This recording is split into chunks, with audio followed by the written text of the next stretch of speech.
Hello everyone. In this session we will be seeing handling of different elements on the web page. On a web page we find different elements like edit boxes or text box. Then there is drop down or select boxes. Then radio buttons or checkboxes or normal buttons. So in this session what we are going to do is we are going to pick up a type of element and we are going to see how we can perform different actions on that element. So if you pick up edit box, we'll see how to add the value, how to retrieve the value which is already there, and related operations which are required as part of automation testing process. Okay, now let me open Firefox, and in that let us go to a site like Facebook. So right over here I see a lot of edit boxes, and the way we handle edit box or a text box is pretty much same.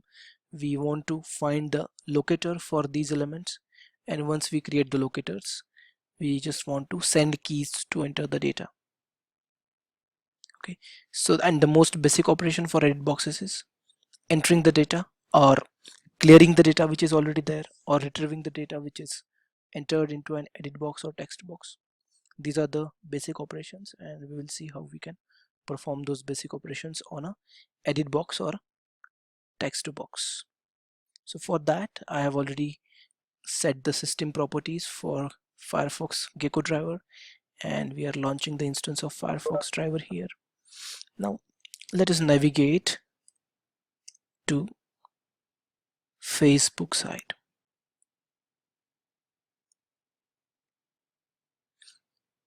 Now in order to create the locator, let me activate the Firebug and Firepath, and using the inspector I'm inspecting the elements.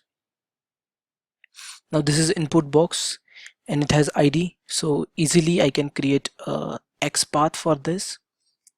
// it is input tag and ID which it has already taken in the Firepath. So this is the X path for this element, and all we need to do is use driver dot find element by dot xpath, and you can use other locators also. It's not compulsory that you can use xpath only in this case. It is just a matter of choice. In the same case, if you feel like using a CSS selector, you can use that, or if you just feel like to create the locator using only ID, that is also fine. Okay, over here I want to enter the details. The field is first name, so I would say Designia, and similarly there are other elements also I can see. So all I'm going to do is just copy the same statement 4 times, because I can see there are 4 edit boxes over there, and just replace the locators here xpath. So this is 1 and this is 3.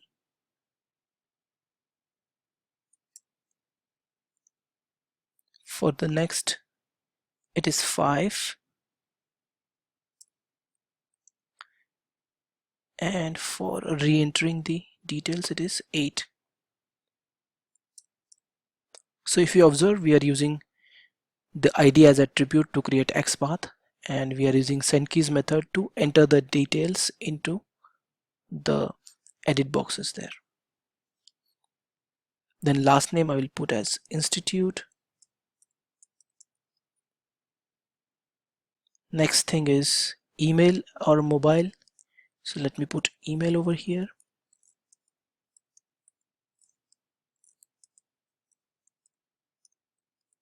Come and re-enter the mobile number or email, so it will be same thing again.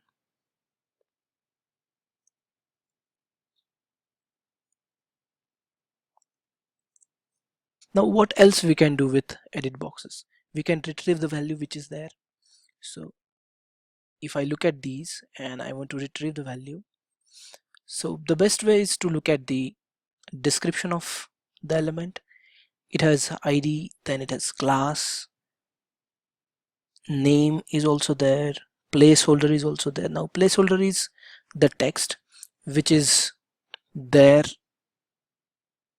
inside the edit boxes or text boxes before we enter in text, like re-enter mobile number or email. So when I start entering, that text will go away. So that is the placeholder text. In case we want to retrieve the placeholder text, we can do that, and let me show you how to get it. Now let us try to get some attributes value. Let me create a web element for this.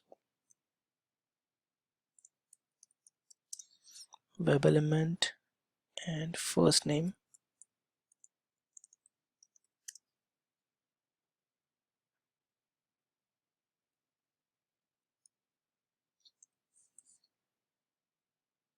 and we want to import it, and simply we can use it inside system.out.println line get attribute. This is similar to get arrow property in UFT. If you have the knowledge of UFT, get attribute, just provide the name of the attribute whose value we want to retrieve. In this case, we want to retrieve the value of placeholder, so just put it over here in double quotations, and it will retrieve the value of placeholder and it will print it. What else we have is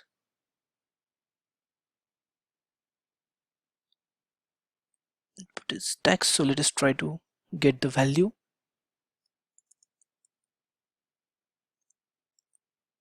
First name,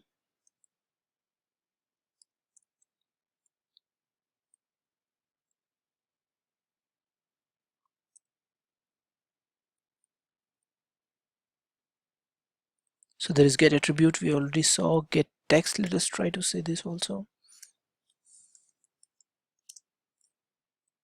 First name dot enabled matters for an edit box, because if an edit box is grayed out, then we might not be able to enter any details. So finding this value is also important. First name dot clear will clear the contents. So let me clear the contents just like this. Whatever contents are there in that particular element, those will be cleared when we use clear. So initially we are entering Dizinia in the first name. At this point of time it will be cleared, and then when we try to get the placeholder again, we might get that if cursor is not at that point. And let us try to get the text also, just to check. So thread.sleep, maybe 2000 milliseconds, and it is required to add a throws declaration. When we use thread.sleep, it is equal to normal static wait in UFT, which will just make the execution pause for 2000 milliseconds, that is 2 seconds here. Let me add it at this point also here, and once it clear the contents, also just for the purpose of seeing the execution happening, and at the end let me quit the driver. Now in Selenium 3 there is no close method, they have deprecated that method, so you will not find driver.close method, so it's just quit. And let us execute it.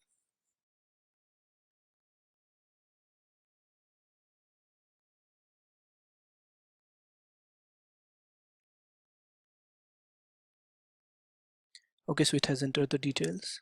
Now it has cleared the details, and that's done. The execution is finished. Even though we have added some waits, it was quite fast. When we look at the results, so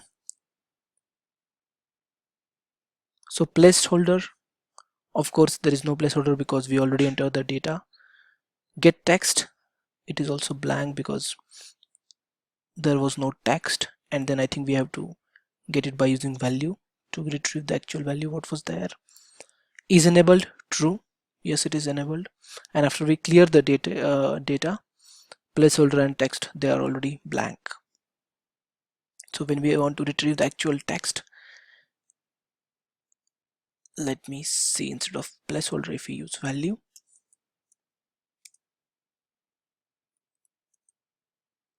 how it goes, and let us try to execute it again.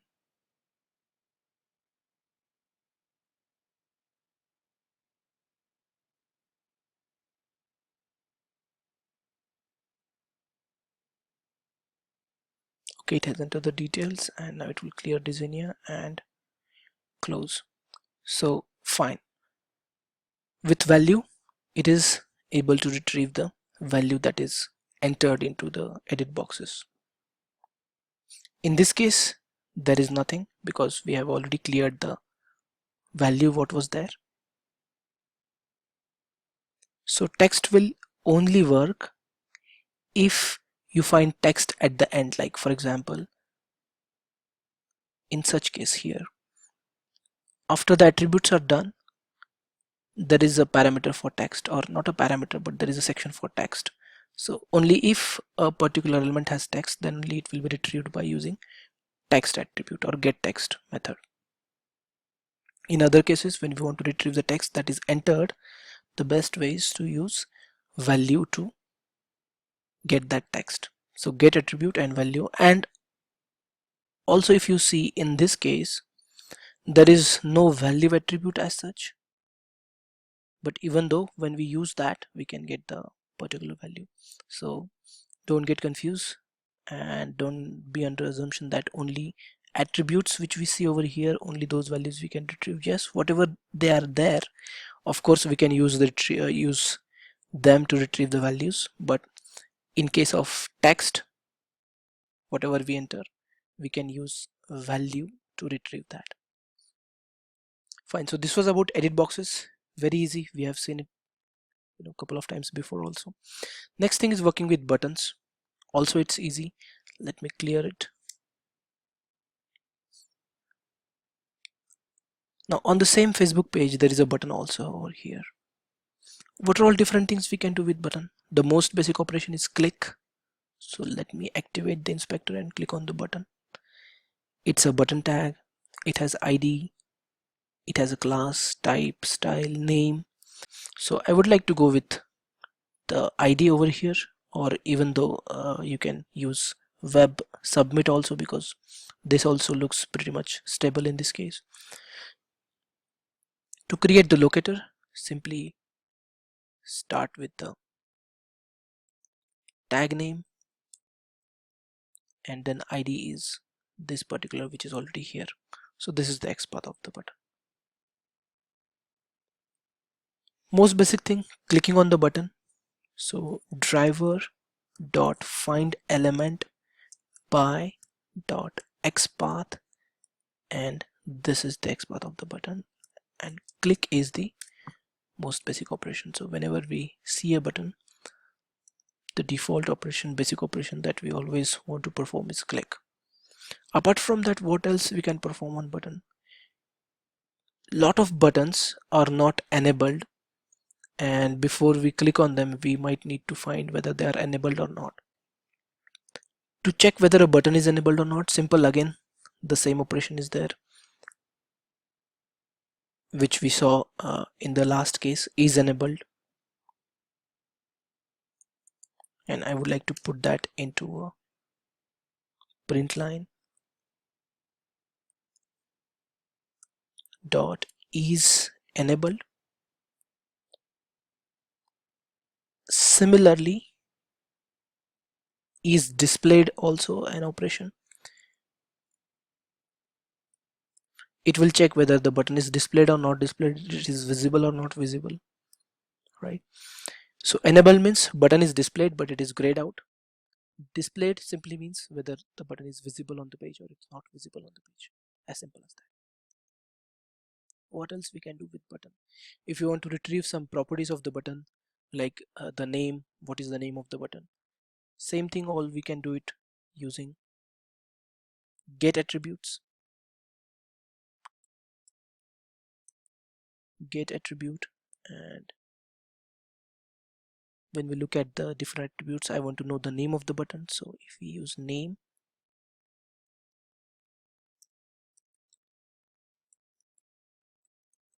and after that, if I want to use find out the text on the button, so I can use get text method to get the text of the button. Let me save it and execute the program.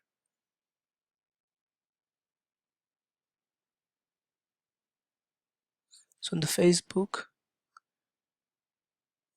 it was very quick. Sorry, I forgot to add some weight, but when we look at the output, it clicked actually, but we couldn't see the things that happen after the click is done. Of course, we were on the Facebook page and without entering any details, we clicked on that button. So there were some error messages. I could see it, but it was a quick flash. In the output, the first output is true because button is enabled. Second output is also true because button is displayed also. And web submit is the name of the button and the text is sign up. So the web submit is this, which is the name, and sign up is the text on the button. Next thing, let us see with the drop downs, how to select the values in the drop downs. And this is a bit tricky in the sense this object has some child items and we want to select some, one of the child item from these object. So the way it is developed makes a big difference when we automate it. Sometimes when we click on the drop down and try to type in some values, like I typed 4 in this case, the current selection directly goes to 4, and when we click enter, that value is selected. So in such cases where the development is done in such a way that it can accept user inputs like 2010 or 2000, whatever we are entering, 15, it selects that particular value and all we need to do is just click on enter. But in some cases the drop downs are developed in such a fashion that user has to click onto it and select the value by taking the cursor onto that particular value. And in all such cases, handling or automating such a drop down is good. It's a good challenge. So let us try to see both the cases. Let us try to automate these drop downs or select boxes by just entering the user values also, and by selecting the specific items by going inside the child item of the parent select box. Okay, now let me clear the old details that we entered here.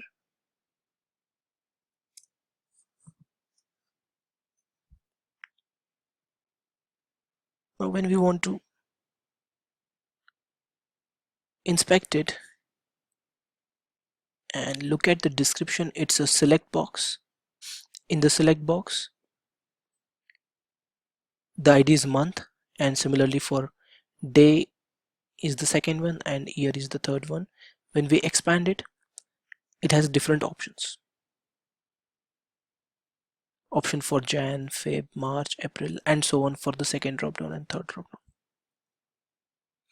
So in the most basic and easy case where drop down can accept user input from keyboard, all we need to do is create the locator for the parent, that is this drop down object, and then send keys, use the send keys to select something. So this is the easiest case. So let me use driver dot find element by xpath, and xpath for the drop down is select,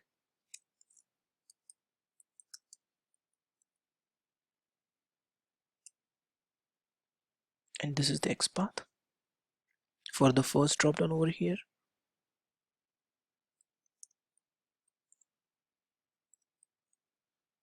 Dot send keys, simply use send keys, and whatever value you want to select from the drop down, provide that value. Like in the first case I want to select June, so provide that value simply. it will select that value. And similarly for the second drop down and third drop down, I will copy the sentences here and let us create the locator for second one. It is day, so all we need to do is just replace day with for month, and for the third it is year, so all we need to do is replace, because that is the only change it is going to have. For the day I want to select, for example, 24, and for the year, for example, I want to select 2010, and let us add some weight just to see whether it has selected everything that we wanted to select.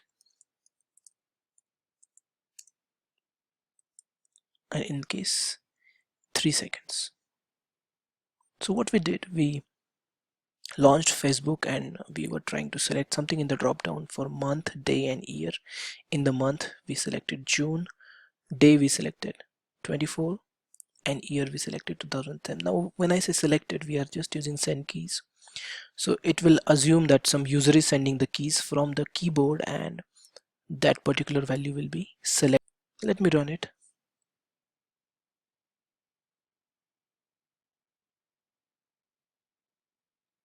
So yes, it has selected values, but in case of year it's not selecting properly. Maybe when it is entering 20 and 1, it selected just some different value, so it's not working in this case, but it worked in first two cases.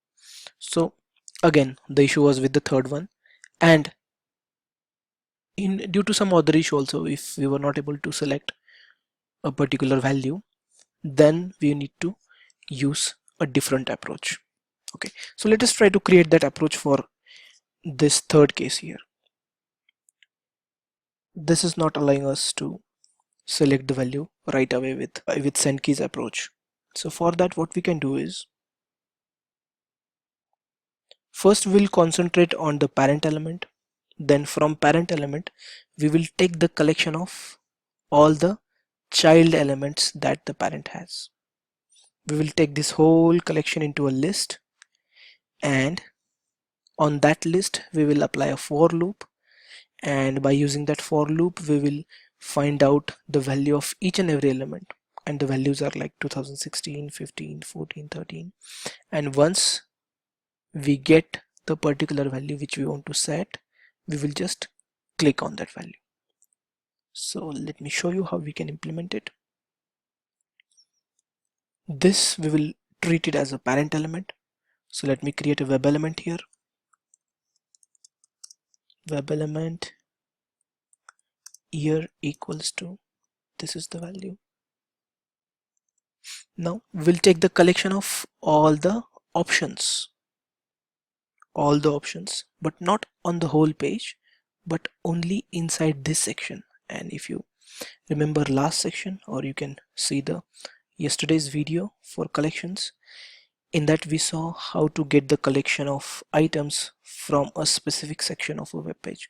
So if you treat this particular thing as a specific section of website, then from that we can take the collection of all the options objects, or if it contains others also, we can take the collection of those.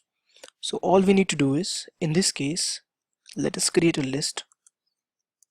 This list is of web elements, and let me give it some name like options, and it would be year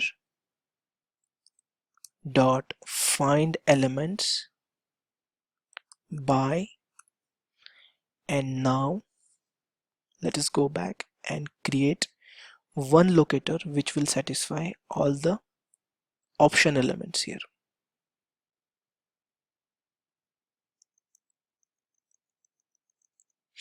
So simply, if you want to go by a CSS, you can use option as element. This is going to select all the options on the web page, but when we use it in this approach, it is going to give us the matches, or it is going to give us the options only which are inside the year. So I can use by dot css selector, and the selector is options. Yep. So now I have all the options which are present in the year dropdown in this particular list. Let me import the list from Java utils, and then we will apply a special for loop on this for each option inside options. So for each web element option in options, what we want to do, we want to search a specific option. What we wanted to select, we want to select 2010. So when we reach that value 2010, we will stop, just click that value and move ahead. So if option dot get attribute value dot equals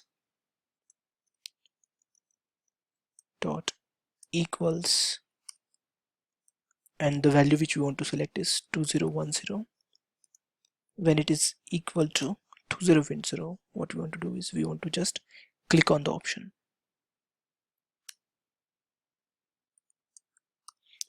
dot click, so that 2010 value will be clicked and it gets selected.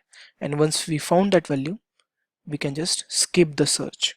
So we will add a breakpoint here,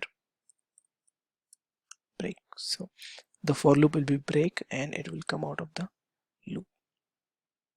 Let me add some more weight here so that we can see that option got selected in this case, and let us execute it.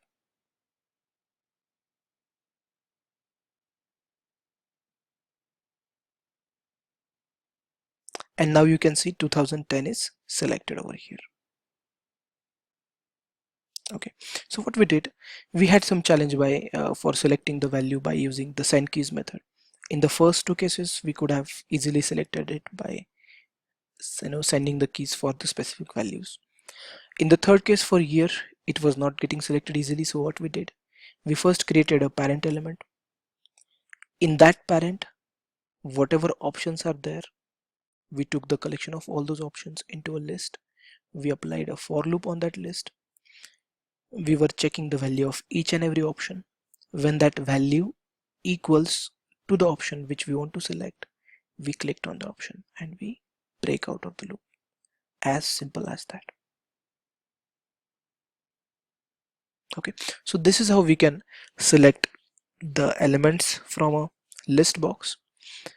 Most of the time, as per my experience, this method will work of the time, but in some banking websites or in some auditing websites, I saw that the send keys methods do not work for security purposes.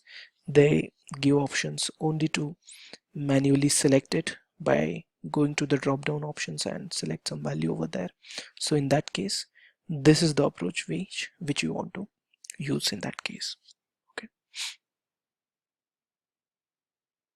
now over here there is other way also. Is it required that we need to create a parent element always and then take the collection of child elements always? No, we can directly create the selector in such a way that it gives all the options from that specific parent. Like, what I mean to say is, instead of creating a parent like this, if I decide to create the locator which can give me the elements collection from a specific option only,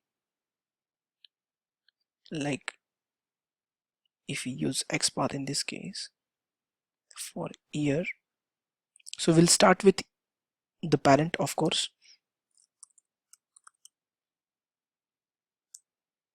Then we can use / and use option. So what will happen? It will still give me the collection of all the options, but they will be all inside the parent. that is year as a parent. So now you see there are 113 matches, but everything inside the year only got highlighted and nothing inside the others. Now over here for the month and day, they are all not selected, but if you see inside the year, they are all selected. So if you use this kind of XPath or this kind of a selector, which is specifically matching for those elements, then you can get rid of this line over here, and all you need to do is just put driver and change the locator. In this case, that is by XPath, and this is the XPath. It will work the same way. There is no difference in the way it will work. It is a choice, whatever method that you want to use. When we execute it,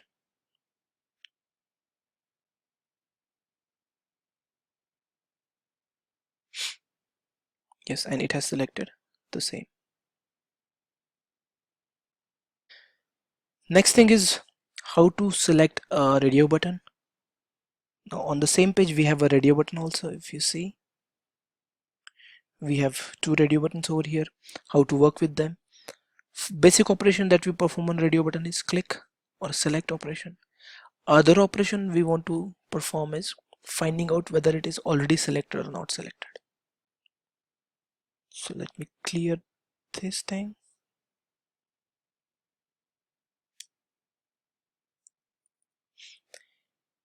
The method is same. We first want to create the locator for radio element. So this is input tag, it has ID, so I can use the input tag here.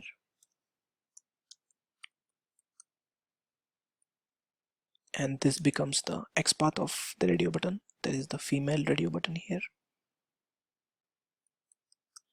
Driver dot find element by XPath dot click. Simply if you click, it will click on the radio button. Let's execute this first and then see how we can find the values,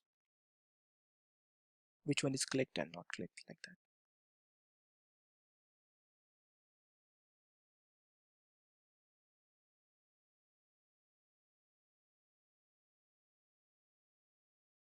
So it clicked female.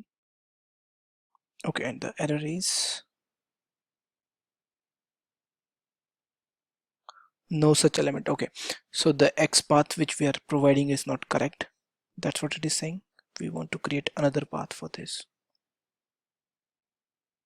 Fine, now we are at the second. Let us try to use this to click.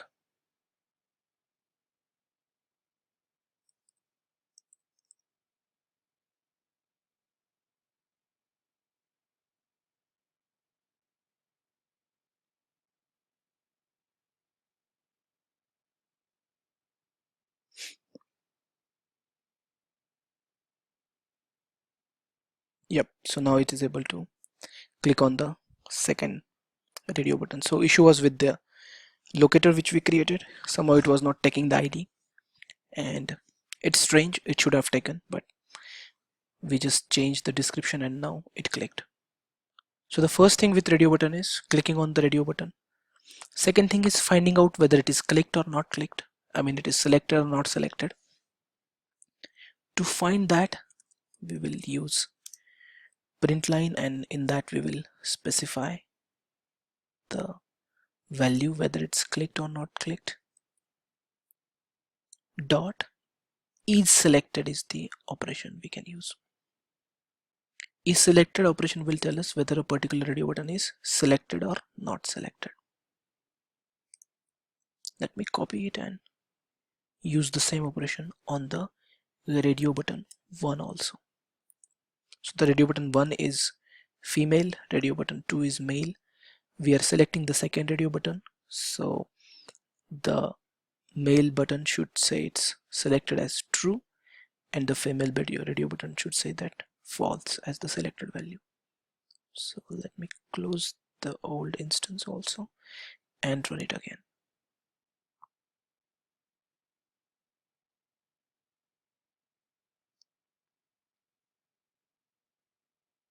So it has selected the second and it will close. So let me see in the output.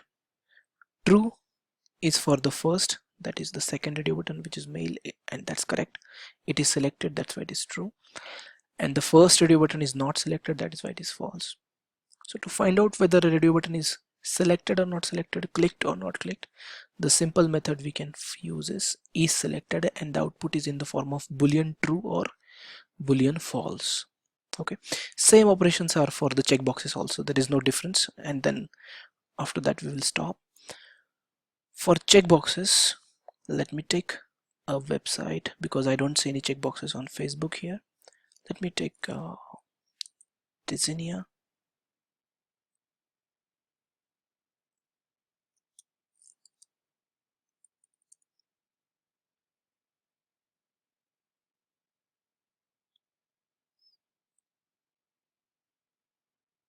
I see a checkbox on this page, like over here. So when we inspect it, this is the description. It is input, it has ID, the type is checkbox. Now to select it, simply we want to either click on it or submit. Any of those two operations should work. Most of the time try to work with click because that is the basic, it works most of the time. If not, then we can try with submit also. So the XPath for this would be use input, and this is the ID.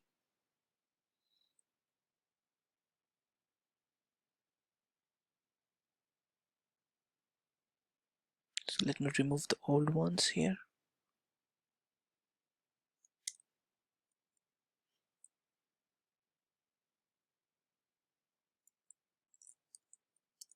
Trevor dot find element by XPath, and this is the XPath dot click. Let us try to see it by click operation first, and also we will try to see the values whether it's selected or not selected. So the same operation is there, is selected. In this case it should say true because it is selected. We will take the second also and find it out, the is selected property for that. So all I need to do is just copy the line and change the ID over here. So the first one should give us value as true because it is selected. Second one should give us value as false because it's not selected. All I need to do is change the URL in the program. So the URL is this. When we execute it,